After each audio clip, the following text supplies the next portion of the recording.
Ең әдемі шыққан түйенің.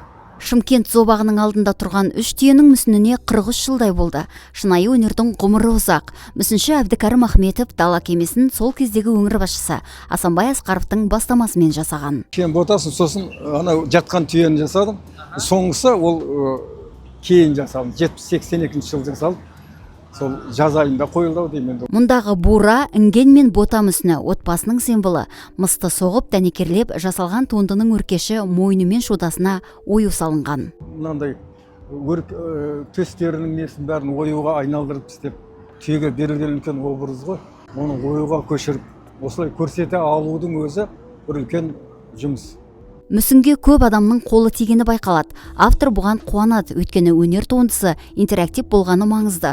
Бұл өнердің өмір сүріп тұрғанының белгісі. Қазір көріп тұрғанымыз ботасының үстіне шыққан, жаңағы қол тигізіп, жаңағы жылтыратып қойған екен.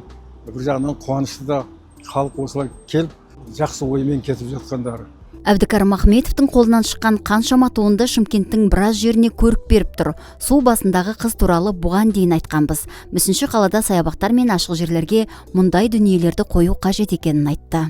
Осындай жұмыстар қоладан құйылып жасаса, тастан қашалып жатса, ағаштан ойылып жаса, темірден жасап жатса, темірден де әдемі жұмыстар шығаруға болады. Оның бәрі жаңағыдай өкіметпен тығыз байланыс қолдау көрсетіп жатса, жасалынады ғой, жасалынады. Талантты жастар көп. Ол енді ондай жұмыс қойылып жатса, қызығушылық көп болады.